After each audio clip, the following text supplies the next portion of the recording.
रामपुर गाउँ स्वच्छ पर्यावरण, हरियाली भएको, प्राकृतिक सुन्दरताले सजिएको, मुख्यतः किसानहरूको बसोबास भएको एउटा सुन्दर गाउँ। तर अहिले यस गाउँमा केही असहज वातावरण सृजना भएछ। आखिर के भएछ? आउनुहोस् हेरौँ है त। इकोरेटर्स प्रस्तुत गर्दछ धुवाको पासो।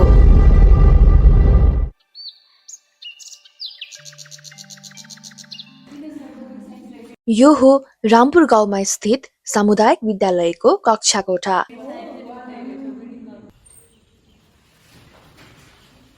र उहाँ सोही विद्यालयमा पढाउने कमला मिस। होइन, आजभोलि बुढाले कति दिन पढेको, मार्क्सिनलाई हिँड्नै गाह्रो पऱ्यो त। हाम्रो जुन स्कुलमा साह्रै गाह्रो भएको छ नि मिस, सबैले आँखा पोल्ने, टाउको दुख्ने, खुबी लाग्ने भएर क्लासै आउन छोडेका छन्। यिनी चाहिँ विद्यार्थी सुमना।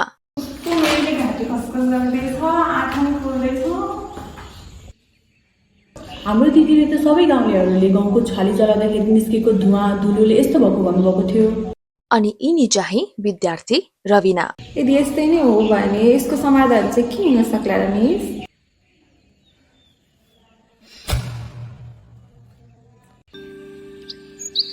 उनी हुन् रमा दिदी, किसान परिवारकी छोरी। बल्ल काम पाइयो। अनि उनी हुन् रमा दिदीकी आमा दुर्गा अधिकारी। सबैले उनलाई दुर्गा आमा भन्छन्। आमा, तपाईँको काम त बढी जस्तो छ नि फेरि। हो त नि नानी, आजभोलि त झनै गाह्रो परेको छ। अब त अस्पताल नगदै भएन। यो दृश्य रामपुर गाउँको स्वास्थ्य चौकीको। ल अब कसको पाइयो? दुर्गा अधिकारीजी आउनुहोस्। उहाँ डाक्टर स्मृति भण्डारी अनि उहाँ स्वास्थ्य सेविका अञ्जली।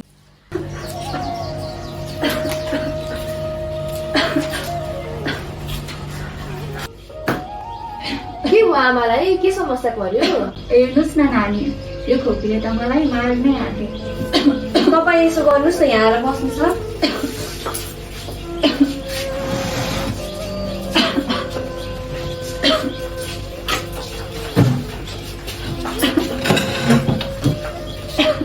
ल भन्नुहोस्, के समस्या पर्यो?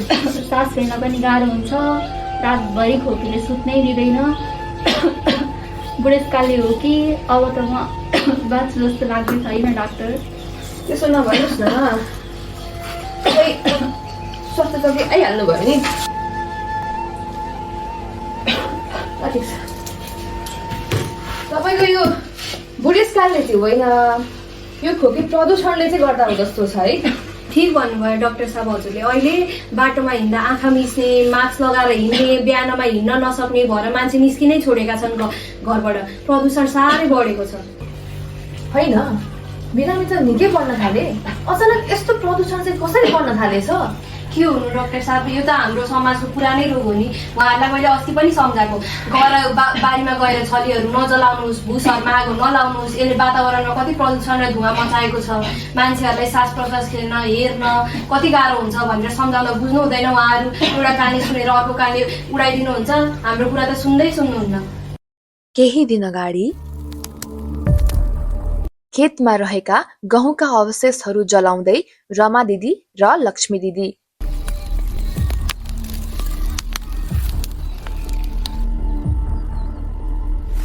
ओहो, के गर्नु भएको? यो यति पुरै पोलेर बारी लाउन अबेला भइसक्यो। खाली पोलेर काम भ्याउन लाग्यो नि। काम भ्याउने भनेर अनि वायु प्रदूषण गर्ने हो त? हेर्नु त, यो धुवा धुलोले कति गाह्रो हानि पुऱ्याउँछ।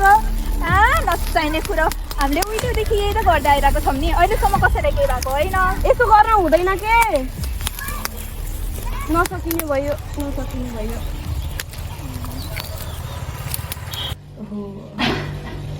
ल ठिकै छ, आत्तिनु पर्दैन। मैले सामान्य औषधि लेखिदिएको छु।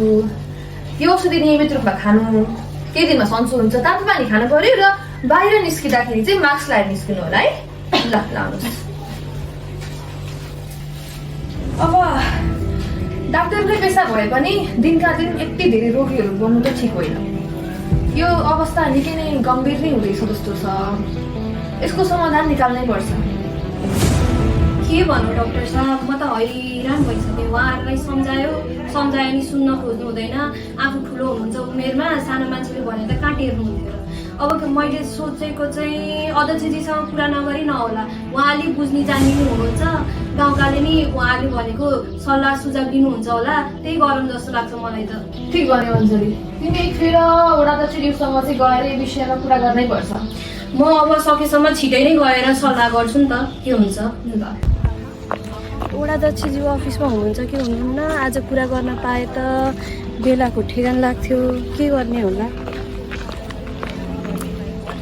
विद्यार्थीहरू पनि थुप्रै बिरामी भइरहेछन्, आफूलाई पनि कस्तो आँखा फुलेर घाँटी खसखस गरेर गाह्रो भइरहेछ। ओहो कमला मिस सन्चै हुनुहुन्छ, के छ हालखबर? ओहो अञ्जली सन्चै छु, तिम्रो के छ? कल जान्न यति बेला? म त वडा अध्यक्षज्यूकोमा जान लागेको। अहिले स्वास्थ्य चौकीमा धेरै बिरामीहरू आए वातावरण प्रदूषणले गर्दा। यसको बारेमा ज्ञानमूलक कुरा उहाँले गाउँलेहरूलाई भन्न सकिन्छ कि भनेर बुझ्न जान लाग्यो म त। कस्तो ठ्याक्कै एउटा समस्या, म पनि त्यही जान लाग्यो। जाउँ न त अब जाउँ सँगै त्यसो भए।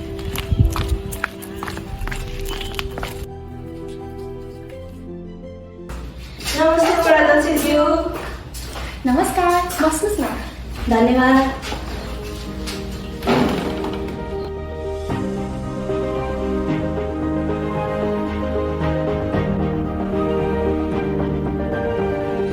यसो कुरा सुन्दा त यो समस्यालाई जडैबाट समाधान गर्नको लागि किसानहरूको परम्परागत खेती प्रविधिमा नै केही सुधार ल्याउनु पर्ने देखिन्छ। हामीले त धेरै कोसिस गऱ्यौँ सम्झाउन, हामीले सकिएन। अब हजुरकै जिम्मेवारी भयो अध्यक्षज्यू। यसको लागि त कृषि विज्ञसँग नै सुझाव लिनु उचित हुन्छ होला। हामीसँग हुनुहुन्छ कृषि विज्ञ सृजनाजी, हामी उहाँसँग सल्लाह लिन्छौँ है। ल अहिलेलाई चाहिँ हामी राम्रो भयो त अरू कुरा अध्यक्षज्यू। नमस्ते। हुन्छ, नमस्कार।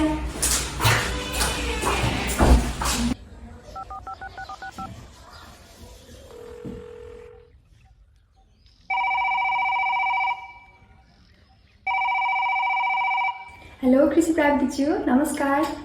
नमस्कार वडाध्यक्षज्यू। हजुर के कति कामले सम्झिनु भयो होला? हाम्रो वडामा आज एउटा समस्या लिएर दुईजना दिदीबहिनीहरू आउनुभएको थियो र समस्या चाहिँ के रहेछ भने अहिले गाउँको छाली जथाभावी बाल्नाले चाहिँ प्रदूषण बढ्दै गइरहेको छ।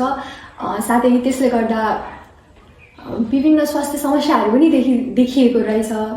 अब यस विषयमा चाहिँ हामीले के कसरी समाधान गर्न सक्छौँ भनेर हजुरसँग सल्लाह लिन खोजेको। सम्पूर्ण वडाको मानिसहरूलाई चाहिँ यस्तो समस्या देखिएको भए हामीले वडा कार्यालयमा नै एउटा कार्यक्रमको आयोजना गर्नुपर्छ, जसले चाहिँ छाली व्यवस्थापनको उचित हामीले तरिकाले गर्न सक्छौँ। त्यसो भए हजुरहरूले आजदेखि नै यसको प्रचार सुरु गर्दै गर्नुहोस् है त। हजुर हुन्छ, हामी त्यसै गर्छौँ नि त है। हुन्छ, हस्, नमस्कार। आज यस वडा कार्यालयले राखेको छाली व्यवस्थापन कार्यक्रममा उपस्थित हुनुभएका सम्पूर्ण वडावासीमा म कृषि प्राविधिक सृजना सुनारको तर्फबाट नमस्कार। आजको कार्यक्रमको विषय त हजुरहरूलाई थाहा भइसक्यो। त्यो सँगसँगै आजको कार्यक्रमको उद्देश्य के हो त? यसको उद्देश्य भनेको हामीले किसानहरूलाई कसरी लाभदायक तरिकाले छाली व्यवस्थापन गर्ने भन्ने विषय रहेको छ र तपाईहरूले अपनाउनु भएको परम्परागत तरिकाले आफ्नो स्वास्थ्यमा त असर हानि थाहा पाइसक्नुभयो। त्यो सँगसँगै मित्र जीवाणुहरूलाई पनि नष्ट गर्छ र वातावरण प्रदूषण त हुने नै भयो। अब हामी कुरा गर्नेछौँ व्यवस्थापनको। हामीले भोगेका सम्पूर्ण समस्याहरूको व्यवस्थापन हामीले गाउँको छालीलाई कसरी गर्ने भन्ने विषयमा पहिलो नम्बरमा छ यसको कम्पोस्ट मल बनाउन सकिन्छ। जुन हामी हेर्छौँ भने व्यावसायिक किसानहरूले यसलाई कम्पोस्ट मल बनाएर आफ्नो दैनिक जीवनमा आफ्नो आय स्रोत बढाउने, त्यो सँगसँगै बालीको चाहिँ उत्पादन पनि बढाउने गरेको पाइन्छ। दोस्रो नम्बरमा हामी मल्चिङको रूपमा अथवा छापोको रूपमा प्रयोग गर्न सक्छौँ, जसले गर्दा हाम्रो माटोमा चिस्यान कायम राख्ने, त्यो सँगसँगै झारहरू व्यवस्था पनि गर्ने गर्छ। र तेस्रो नम्बरमा हामी गाई बस्तुको आहारको रूपमा पनि प्रयोग गर्न सक्छौँ। अरू अवशेषभन्दा पोषक तत्त्व धेरै पाइन्छ भन्ने कुरा हामी अनुसन्धानमा पनि पाउँछौँ। अर्को नम्बरमा छ बायोग्यास र ब्रिकेट निर्माण।